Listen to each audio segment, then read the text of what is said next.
Have you ever had a significant head injury? You have? What happened to you?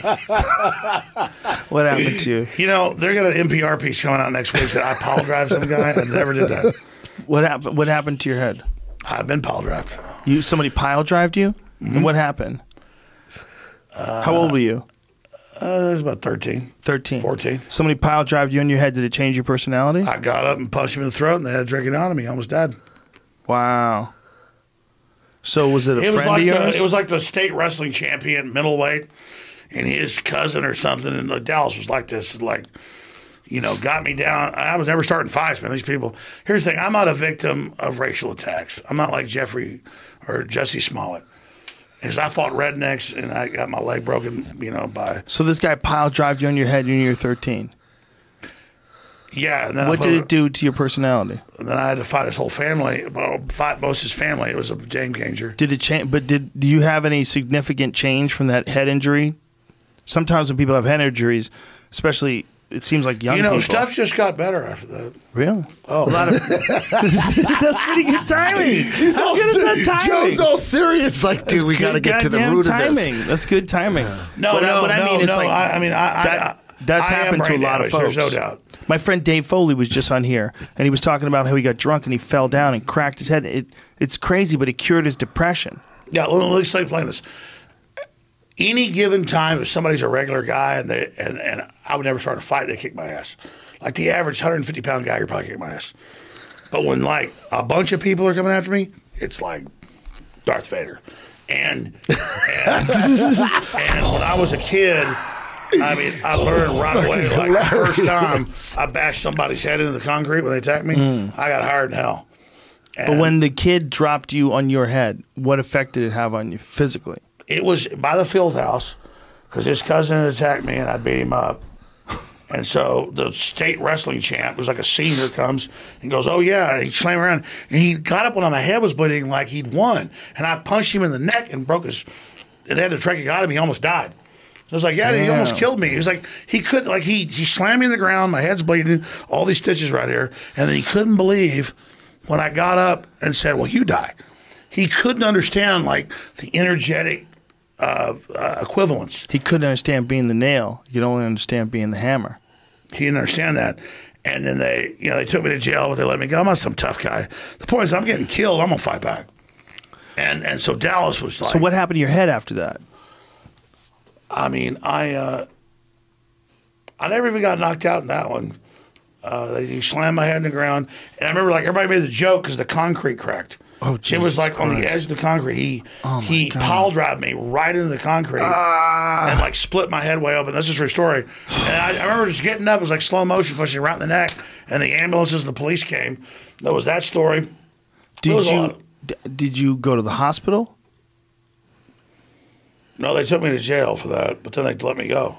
They didn't check your head? Did you tell them you got pile drive? No, they sewed it up. They sewed it up in the jail? Fine. But they didn't like check to see if you had a severe concussion or anything? Subdermal hematoma, no. Wow. Go ahead, Joe. Admit it. Admit what? You think that he's a conspiracy theorist because he got dropped on his head?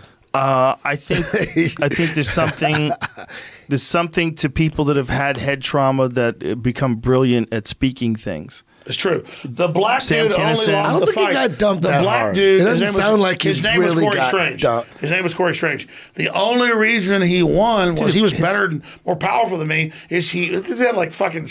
He had 6 packs. Look at Arnold Schwarzenegger, black dude. He waited and gloated while blood was coming out of my head. Oh shit! The only reason he lost was he gloated. Yeah, and he was you way came up more from behind him. But you broke the concrete with your head. That's big.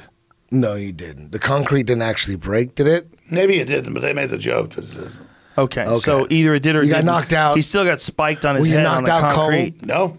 Dude, getting spiked on your head on the concrete. Other than me choking myself with other people for fun, I've never been knocked out.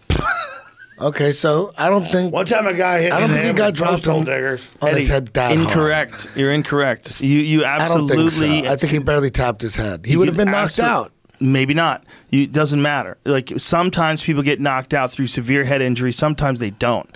Sometimes their head cracks. What they you get say is true. fractured My bones. dad. But hold on. sometimes they never lose consciousness. You can't think that they always lose consciousness. Sometimes when their head I would gets get cracked. knocked out, I would see like numbers like I was a robot. Like red. I would see like everybody sees red. It was like, it was like no, I'm not kidding. No, that's true story. That's your story. Dude, man, when you get dinged, there's something about getting dinged with a punch and you see that flash and you realize that like your central nervous system is like 30% functional. You're like, whoa. Very weird feeling. See, Joe's done it. That's what the people say, see stars. Yeah. That's why the Luciferians said, oh, Hollywood stars, because they'd seen the stars. Like each star is like a whole data bank. And I remember like some dude choking me and like guys are like, some dude's like pulling a knife out and you see that knife pulling out, you're like, and like, and at that point, you see everything. For only those minutes when everything's clear, it's like, survival motions. But then you see like the wars and the attacks and the submarines and the spacecraft. And like, it's like when you dial into that, it's like total war. It's like, didn't you say that when your friends would choke you out, you'd have like these long dreams? Oh yeah, no. Only be out for I a couple remember being in seconds? junior high, 6th, 7th, 8th grade, because I got choked out a couple other times, and I finally stopped. And there'd always be like guys like, it's incredible. We do this during lunch, and we go back and like someone would press on their arteries, and like, and the bad times when you hit your head. But it'd be like one time, like I remember this one time. They choked me out, and also it was like a black knight with a sword goes, and like attacks me on this horse, and then like it went, and then I was like in England thousands of years ago, and I had this wife and these kids, and it was a whole lifetime like taking care of them and like growing food, and like a kid starved to death and died, and it was like just those moments were like whole lives, dead kids, everything. That's what I'm saying. Like you dial into all those ancestors. And it was like my kids and kids starving to death and like people attacking us. So you think all that information from your ancestors somehow or another encoded somewhere in your body? It's definitely encoded, Joe. That makes sense if you think about what reincarnation must feel like. You know, when people have that feeling, they have this feeling that they lived before. Our whole bodies are everybody before us. Right. Well, it's not quite exactly. So people, they underestimate. They go, oh, I lived before. No, they all lived before.